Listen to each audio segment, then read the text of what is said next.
Se você ainda acha que o imposto de renda é só em março, eu tenho uma novidade. A reforma do imposto de renda já começou e não dá para deixar para depois.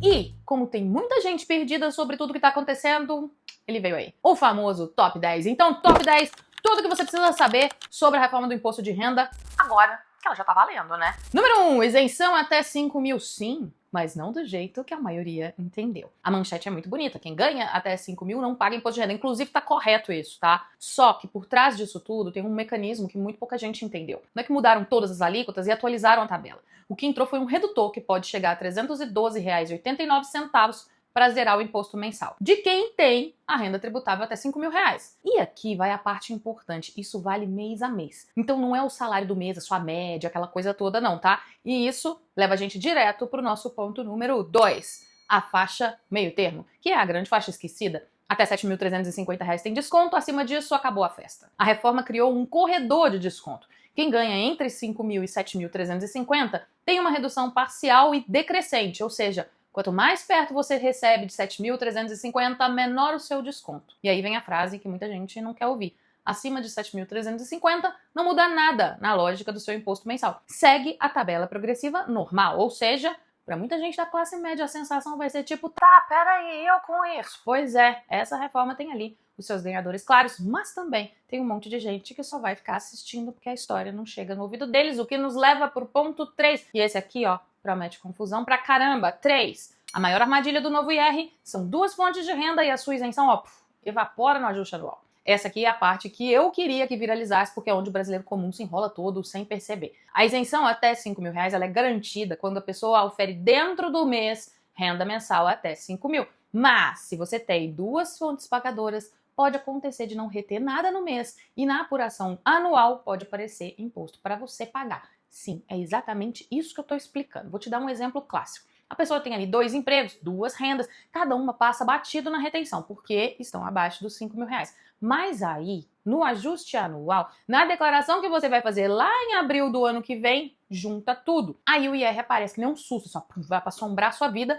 e a pessoa vai jurar que mudaram a regra. Não, você só descobriu como é que o sistema sempre funcionou. Só que agora tinha um redutor no meio do caminho e deixava tudo muito mais difícil de entender. Pera aí, você tá falando do ano que vem, mas esse negócio tá valendo quando? Então, ponto número 4, tá valendo quando? Agora. Mas calma, tem pegadinha. A lei foi publicada no fim de 2025, mas a aplicação prática principal começou em 1º de janeiro desse ano.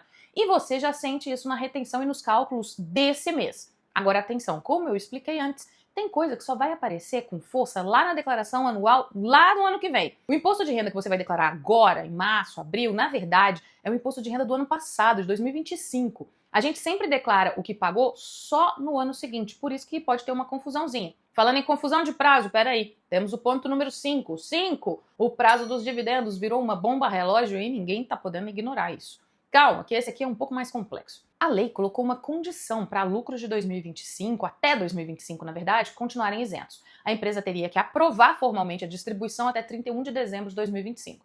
Só que lucro de 2025 você fecha quando 2025 acabou. E a aprovação formal em empresa séria envolve contabilidade, demonstrações. Resultado, veio liminar no STF com o ministro Nunes Marques, que a gente falou na semana passada, empurrando esse prazo para 31 de janeiro de 2026. E agora tem o tempero brasileiro nessa coisa toda. Essa decisão ainda vai ser confirmada, com o julgamento previsto no plenário virtual em fevereiro de 2026. Ou seja, hoje você tem um prazo, amanhã pode ser que você não tenha, e no meio disso tudo aqui tem a gente tentando entender o que está acontecendo. Tradução, se você é sócio e tem empresa que distribui lucro, você não tem o direito de ver isso depois, porque esse depois pode virar imposto e dor de cabeça. Imposto esse que a gente explica no ponto 6. 6. Dividendos. Passou de 50 mil no mês, pela mesma empresa, entra a retenção de 10%. Agora, vamos à parte que fez o país inteiro descobrir que existe um negócio chamado distribuição de lucros. A partir de 2026, existe retenção na fonte de 10% sobre lucros e dividendos pagos à pessoa física residente no Brasil, acima de 50 mil reais por mês, quando pagos pela mesma pessoa jurídica. E aqui entra um detalhe que está gerando um pouquinho de barulho. Segundo a própria Receita, essa retenção deve ser feita por todas as empresas, inclusive as do Simples Nacional, que essa aí também é uma outra confusão. Tem muito dono de empresa normal, profissional liberal, PJ, clínica, escritório, grupo familiar, que vai tropeçar nisso, então fica atento. Porque, peraí, temos o ponto número 7. Mas lucros até 2025 não eram isentos? Sim, mas com condições, e aqui é que tá morando o caos. A Receita reconhece a regra, não tem retenção para lucros relativos a resultados apurados até 2025, se a distribuição tivesse sido aprovada até 31/12 de 2025. Aí entra aquela confusão do prazo que a gente falou no ponto 5. Você percebe aqui o tamanho do estrago? Tem empresa que correu para aprovar, tem empresa que não conseguiu, tem empresa que conseguiu meio torto, tem contador, advogado, sócio passando em janeiro com cara de quem tava montando móvel sem manual, sabe? Aquele monte de parafuso. Então, mas aí, ok, a gente já tá acostumado com as nossas confusões, mas e quando a gente exporta a confusão? Número 8, remessa de dividendos para o exterior, também vai ter 10%. Se você achou que isso ia ficar só no Brasil, surpresa, surpresa, a lei também mexeu na regra do IR, na fonte, sobre dividendos remetidos para o exterior. Está previsto ali um IRRF de 10% sobre lucros e dividendos pagos, creditados, entregues, empregados, qualquer coisa, remetidos para beneficiário no exterior e de qualquer valor. Isso tem um impacto em multinacional, em investimento estrangeiro, em planejamento de grupos e até naquela empresa brasileira que tem sócios lá fora, sabe? Número 9, tributação mínima de alta renda, começando a valer na declaração de 2027, que vai ser do ano calendário de 2026. Agora vamos ao ponto que dá mais discurso político, a chamada tributação mínima das altas rendas. A própria Receita já deixou indicado ali que essa parte será aplicada na declaração de ajuste anual de 2027, referente a esse ano de 26. Aquilo que eu expliquei no comecinho, tá valendo agora, mas a declaração mesmo é só em 2027. O que isso significa? Em termos simples, se a pessoa tiver ali uma renda total acima de 600 mil reais em um ano, entra o cálculo de um imposto mínimo, podendo chegar a 10%, quando essa renda passa ali de 1,2 milhão. Ah, então não é comigo, calma. Tem um detalhe que causa muita confusão.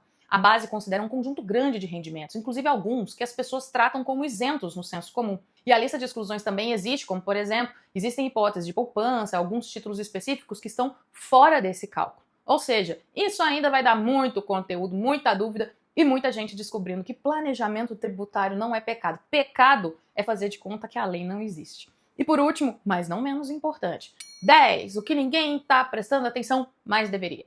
A lei manda discutir a correção e atualização da tabela e isso vira a nossa próxima briga, porque para fechar um ponto aqui importante que parece burocrático, a lei prevê que o Poder Executivo tem que encaminhar em até um ano um projeto para instituir uma política de atualização anual dos valores, faixas, deduções, para a gente não correr o risco de cair naquela tabela que não é atualizada nunca. Isso é o coração da briga da defasagem da tabela. Quando não atualiza, você paga mais imposto sem perceber, só porque a inflação te empurrou de faixa. Então, sim, a reforma está valendo, mas a guerra do próximo capítulo já está até marcada. Agora, se você quiser resumir tudo isso que eu falei, o novo IR tem 3 pontos. O primeiro, que é a isenção de agora dos 5 mil reais, está valendo. O segundo, que é o prazo suspenso, que até agora ninguém sabe qual é.